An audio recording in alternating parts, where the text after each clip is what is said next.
What's up, YouTube? This is Plant-Based Booch, the geek that likes eating plants just as much as they like smoking them. And I also like watching stuff from the MCU, specifically the Guardians of the Galaxy franchise, the Guardians of the Galaxy trilogy, as we now know it to be.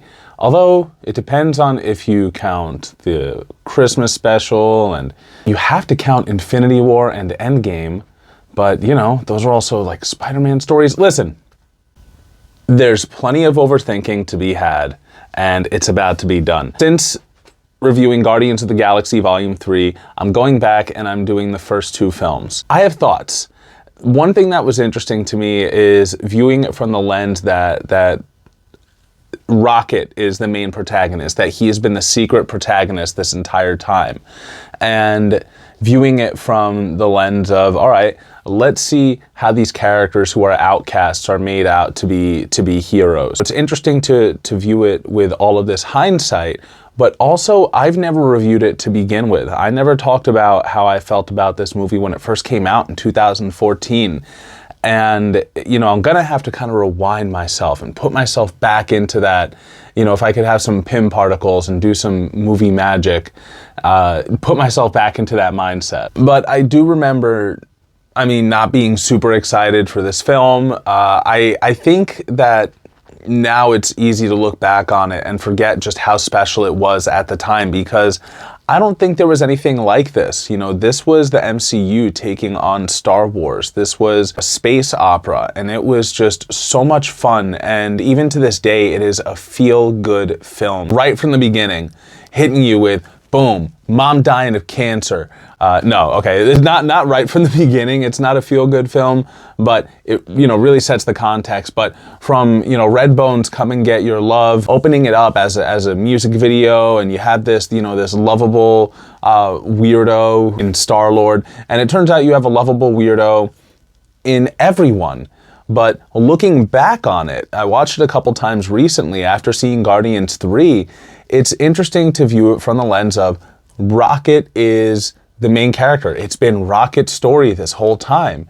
And also knowing that James Gunn has said that Rocket is his character. Rocket is the one that he empathizes with the most. So I think it's fun to see how these characters play when we look at them through like, all right, I empathize with this character because I'm a misfit or an outcast in this type of way. I mentioned in my Guardians 3 review that I kind of view a lot of these characters as coded to be neurodiverse. A lot of them communicate differently in the neurodiverse community, or working with individuals who are differently abled or have developmental differences.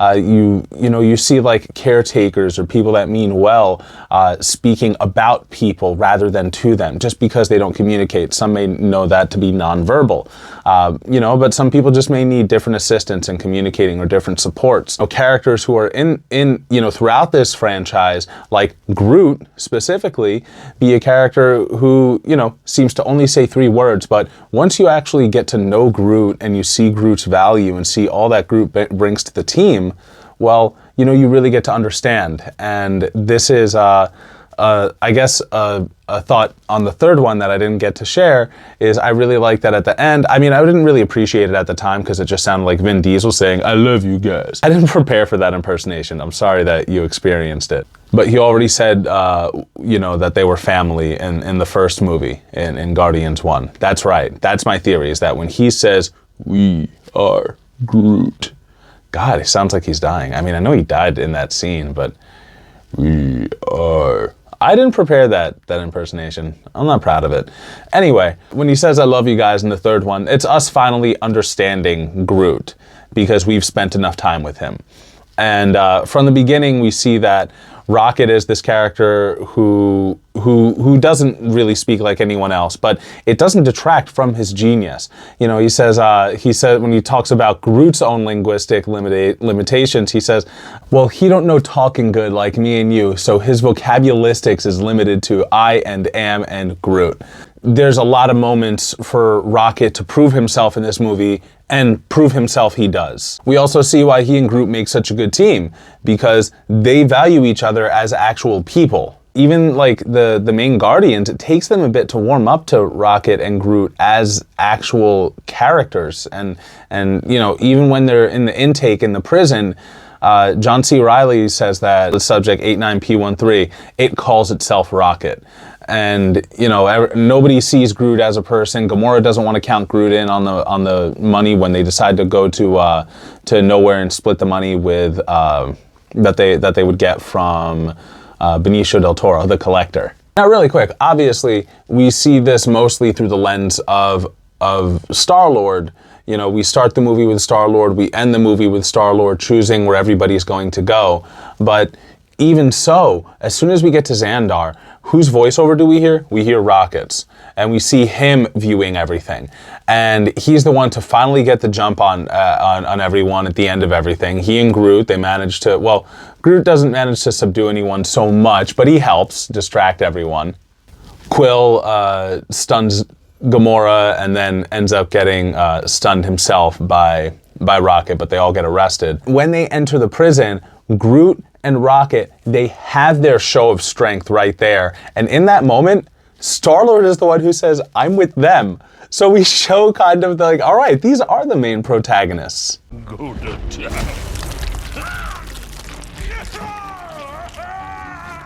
Let's make something clear. This one here's our booty. You want to get to him, you go through us. Or, more accurately, we go through you.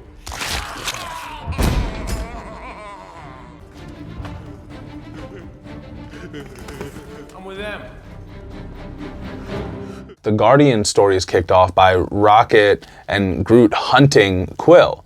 And the story is kind of bookended in Volume 3 by Rocket being hunted and Quill trying to protect him. So I thought that was a nice little full circle there. And also looking back on it, like through this Volume 3 hindsight, Rocket's whole story is based in escaping a prison, and he literally can take scraps and make a key card that's capable of breaking locks that the high evolutionaries people have come up with. So pretty technologically advanced stuff. You don't really think much of it when he enters this prison. He says, I've escaped 22 prisons, blah, blah, blah. But you know what? Quill is the one who gives him credit. And he tells Gamora, he says, well, my buddy here has escaped 22 prisons. And of course they had this whole plan, which doesn't, it's his plan, but it doesn't kick off quite the way he thought because Groot ends up getting the battery first, but they still make it work. And after they get into the kiln and they're up in this control center and Rocket hits the anti-gravity, Gamora gives him this look, kind of like, son of a bitch, this raccoon did it. Like, okay, like she is genuinely impressed. I think they are all genuinely impressed. And Rocket, like I said, Rocket and Groot just continue to prove themselves again and again and again in this movie. Also, we always talk about how the Guardian soundtracks are so great, like, you know, the awesome mixes and how much fun they are and how they really set the tone. But the score also does such a great job of setting a tone. And I think that this prison sequence, I really can't talk enough about it. It's where we get to see the trailer shot of Quill with the abs and the lats and everything, all the hard work that he had to do and all the calorie deficits that he had to go through in order to cut and maintain that physique for shooting. But also we get to see, Hooked on a Feeling here. We get to have all the backgrounds on the characters, and this set just looks so like organic. It looks so real. Like, we get to see people walking through these corridors and navigating all the different dimensions that this prison has to it. And of course, getting back to it, we get Tyler Bates' actual score. And as soon as the anti-gravity hits, or the gravity goes off and everything starts floating and everyone's just recognizing how awesome Rocket is, and that nice little string comes in. It was really great. Just fantastic moment.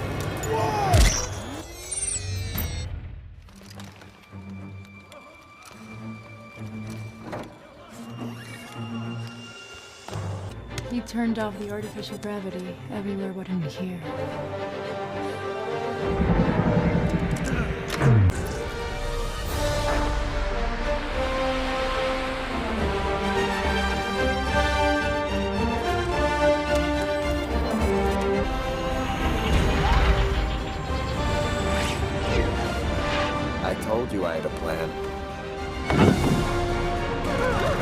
said that there weren't really stakes in the third film because, like, technically nobody died, which I ultimately ended up being okay with. But there are stakes in the first one.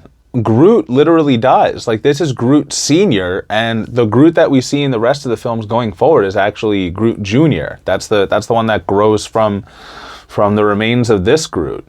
And it is, it is really sad. And, we see Rocket is very sad to see, like, the only friend he has up to that point go. I feel like this is somebody that Rocket can be himself with, and Groot can be himself around Rocket. And, they just talk very bluntly, for better or worse.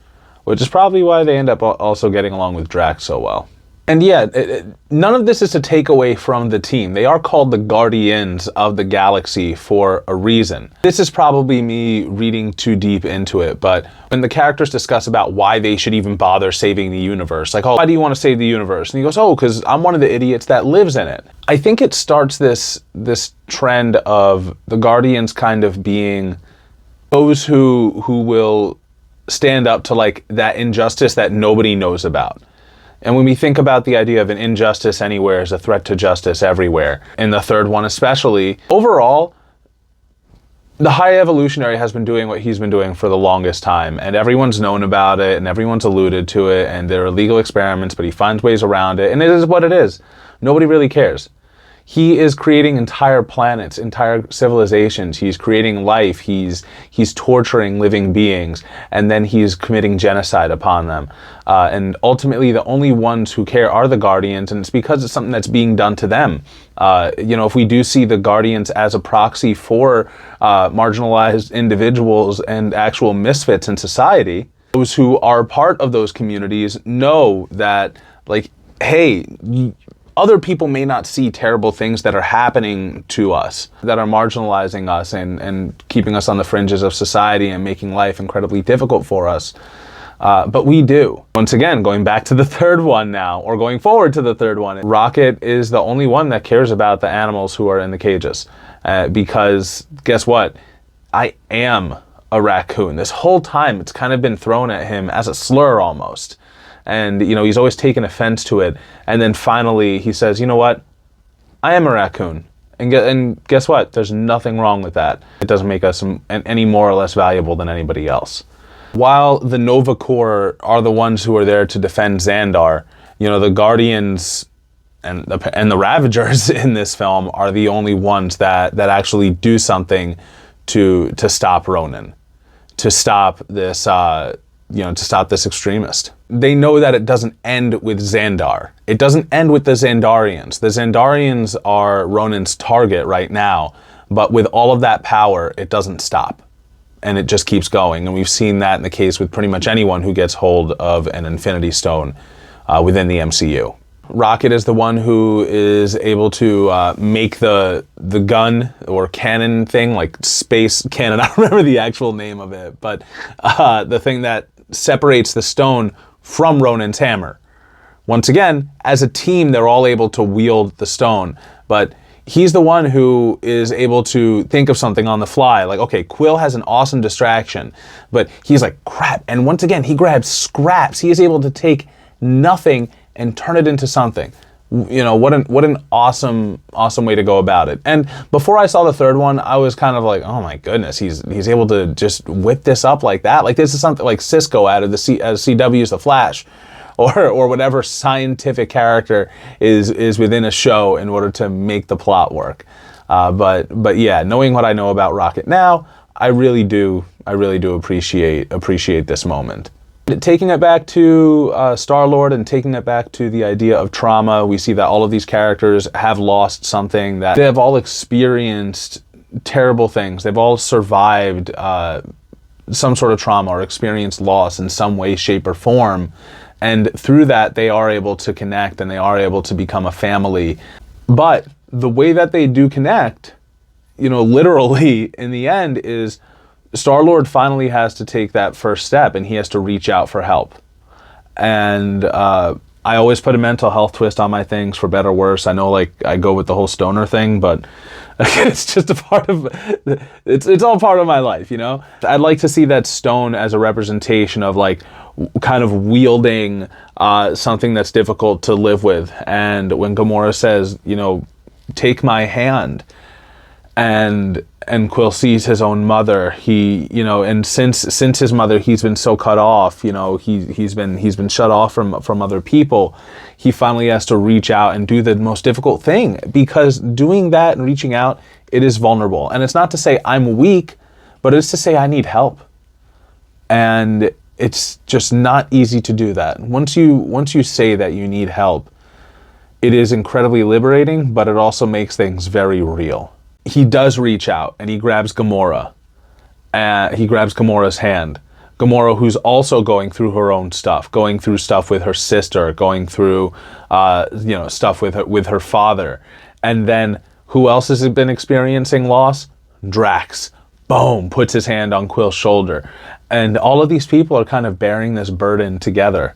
And then, I'm not going to cry during this one, but I got close just there. And I usually do cry, but not this time. And then, of course, Rocket makes his way and is able to grab Drax's finger, and together they are able to bear that incredible power and able to turn it back onto Ronan. You know, once again, just like I said, bookended with very fun songs. We see this moment at the time this film came out. My mother was alive. I think she passed in 2019, which would be about 5 years later. But I would regularly go back to this while my mom was. Oh fuck! I said I wasn't going to cry. Let me talk about my dead mom. But I would regularly go back to this and listen to the voiceover when Quill finally opens that letter, that card, or the gift, and she says that she'll always be with him, and he has the music to remember her by, and it really is this beautiful moment, and it shows that it's okay to confront missing somebody, because in dealing with all the sad stuff, like I won't be able to have moments with this person in the future, it also allows you to welcome in so much joy as to all of the moments that you've had. And once again, he has this music. In that music, he can use it to make a lot, many more memories as he continues his adventures with his new family across the galaxy. Of course, closing it out with some good old Motown. Can't say no to that, baby. You know, what do we have? Ain't No Mountain High Enough, and then we had Want You Back by the Jackson 5. Really, really great stuff. Very fun. I'll talk more in Guardians of the Galaxy Volume 2, that review, about Yondu and his whole style of parenting. You know, because that movie really does focus a lot more on the parents and you know what makes a father versus what makes a dad, and kind of how do we grow up when we are left wanting? What are the sort of things that we fill in those voids with in our lives as we grow up? And I think that Guardians 2 is a review best left for that discussion. Thank you so much for watching. Remember to like, comment, subscribe, share if you're into this stuff. Stay tuned for my Guardians of the Galaxy Volume 2 review. Am I reaching way too much with saying that Rocket is the protagonist? Are there any other moments that you see in which, hey, yeah, this is like a totally pro-Rocket narrative this entire time? It's always been about Rocket. Or, you know, once again, am I reading into it way too much? So let me know in the comments below. Is it definitely Rocket's story? Is it not Rocket's story? How can you back that up? And one other thing I'd like to know is, what is your favorite song from the Awesome Mix, Volume 1? I know it's difficult to choose. I listened to the entire thing after it came out. Right now, I will say Fooled Around and Fell in Love, off the top of my head. And then obviously Come and Get Your Love. I started many a day with Come and Get Your Love after seeing this movie, and it just really puts a warm feeling in your heart and starts you off on a good day. It's like a little hug through your ears. Thank you so much again for watching, and enjoying the content. In the meantime, I'm Plant-Based Booch. Stay educated, stay medicated.